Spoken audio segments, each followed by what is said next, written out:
आती है, जो हमें हैरान भी करती है और हिम्मत भी देती है।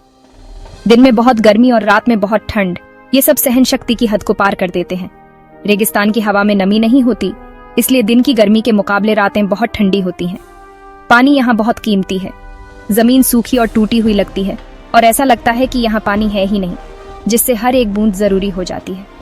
सहारा के अंतहीन रेत के टीलों से लेकर अमेरिका के सैंडीले दक्षिण पश्चिमी इलाकों तक ये नज़ारे हमें हैरान करते हैं और अकेलेपन का एहसास दिलाते हैं। ये जगहें पहली नज़र में बेजान लगती हैं, एक खालीपन और डेसोलेटगी का एहसास होता है, लेकिन ये सिर्फ एक दिखावा है। यहाँ जिंदगी फलती फूलती है विकास की वजह से। ये चेंजेस और कुदरत की सहन शक्ति का सबूत है। हर पेड़ पौधा और जानवर जिंदा रहने में माहिर है, जो अपने माहौल की डिफिकल्टों के हिसाब से ढला हुआ है। वे खास तौर पर पानी बचाने, तापमान कंट्रोल करने और कम चीजों में खाना ढूंढने के हिसाब से बने हैं। पानी की हर बूंद और हर कैलोरी के लिए संघर्ष एक लगातार लड़ाई है, जो रेगिस्तान में जीवन के हर पहलू को आकार देती है। ईसू ने शानदार चेंजेस किए हैं, जिससे नामुमकिन को मुमकिन बनाया गया है।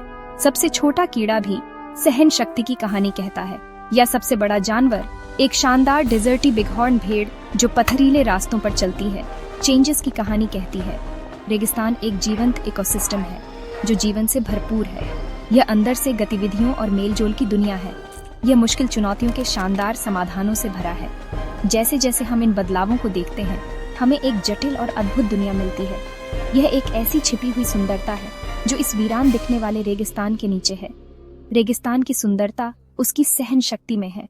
यह कुदरत की रचना का जीता जागता सबूत है। आइए करीब से देखें कि कैसे जीवन ने जिंदा रहने को एक कला बना दिया है।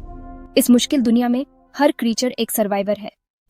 रेगिस्तान के पेड़ पौधे सर्वाइवल एक्सपर्ट्स हैं, मुश्किल और एक्सट्रीम दुनिया में ढलने के माहिर खिलाड़ी।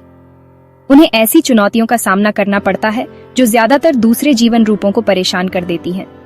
फिर भी वे न केवल बने रहते हैं, बल्कि फलते फूलते भी हैं। गर्मी और सूखे से लड़ने के लिए असाधारण फीचर्स विकसित करना उनकी खासियत है। ये सिर्फ रैंडम म्यूटेशंस नहीं है, ये हजारों सालों में निखारे गए बेहतरीन सॉल्यूशंस हैं। हर एडेप्टेशन नेचुरल सिलेक्शन की ताकत का एक सबूत है। कैक्टस, उदाहरण के लिए, रेगिस्तान में सर्वाइवल का एक आइकॉनिक सिंबल है। यह ट्रांसपिरेशन के जरिए पानी के नुकसान को कम करने के लिए पत्तियों की जगह मोटे वैक्सी तने रखता है, जो एक चालाक स्ट्रैटेजी है।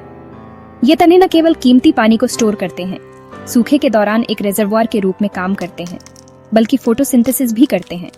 उस भूमिका को निभाते हैं जो आमतौर पर पत्तियां करती हैं। यह ड्यूअल फंक्शनैलिटी कैक्टस की सफलता की कुंजी है।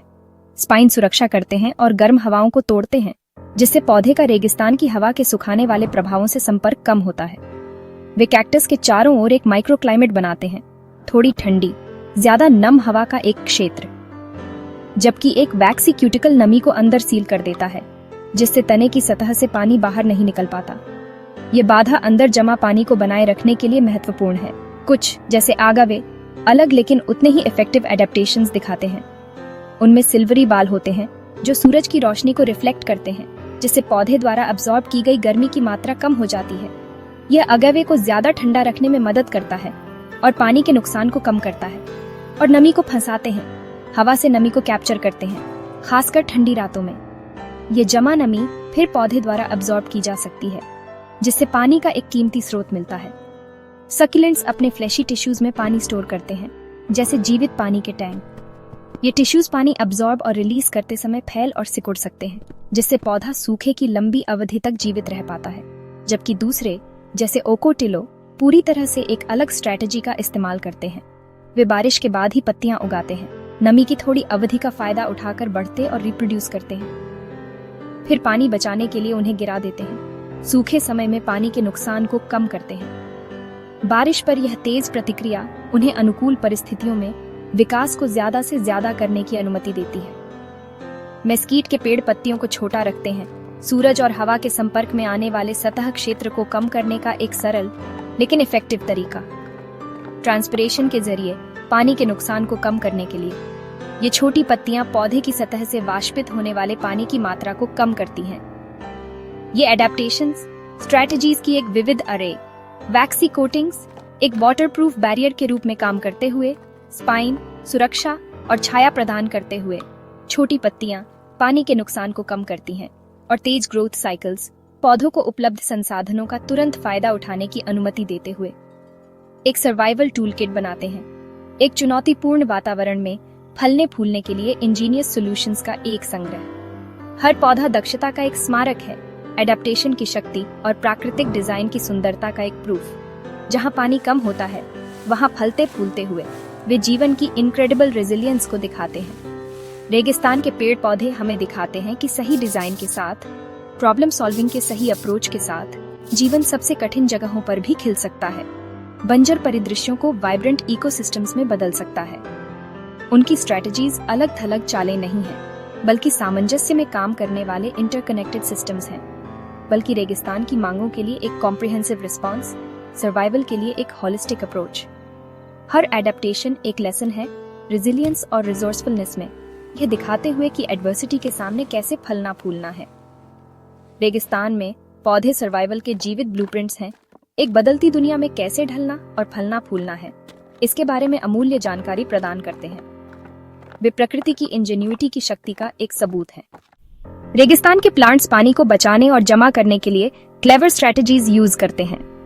बहुत सारे प्लांट्स की जड़ें चौड़ी और फैली हुई होती हैं, ताकि वो थोड़ी सी बारिश का पानी भी सोख सकें। जबकि कुछ प्लांट्स जैसे मेस्कीट अपनी जड़ों को जमीन में बहुत गहराई तक भेजते हैं। कुछ प्लांट्स सैम फोटोसिंथेसिस का यूज करते हैं। वो रात में अपने पोर्स खोलते हैं ताकि कार्बन डाइऑक्साइड ले सकें और दिन में बिना पानी गवाए फोटोसिंथेसिस करते हैं।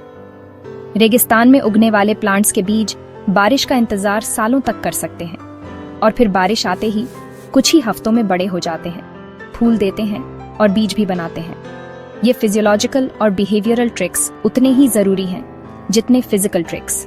रेगिस्तान के प्लांट्स पैसिव नहीं होते, वो एक्टिवली पानी को मैनेज करते हैं और अपनी ग्रोथ और फोटोसिंथेसिस को सही टाइम पर करते हैं ताकि वो सरवाइव कर सकें।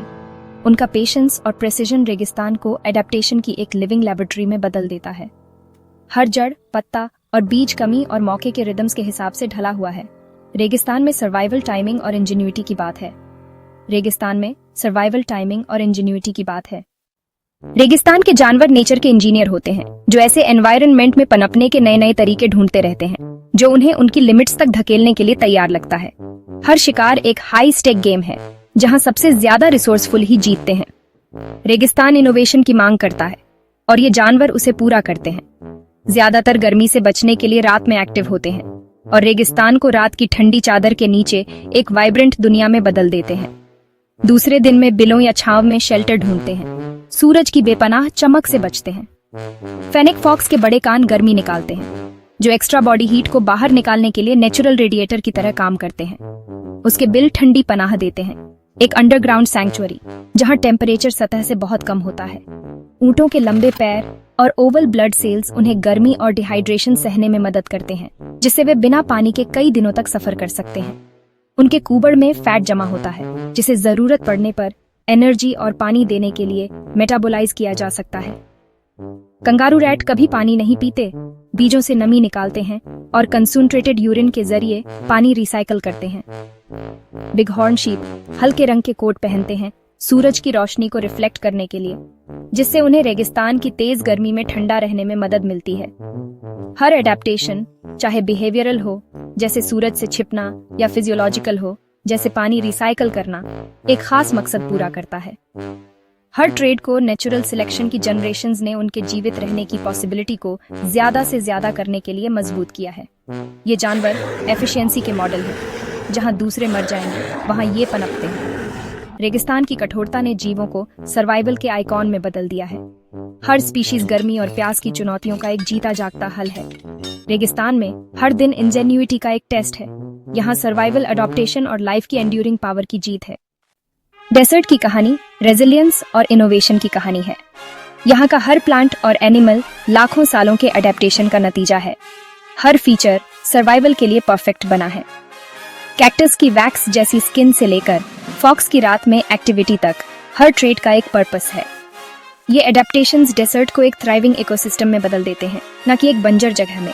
यहाँ लाइफ एक डेलिकेट बैलेंस है, इंजीनियस सॉल्यूशंस का एक वेब।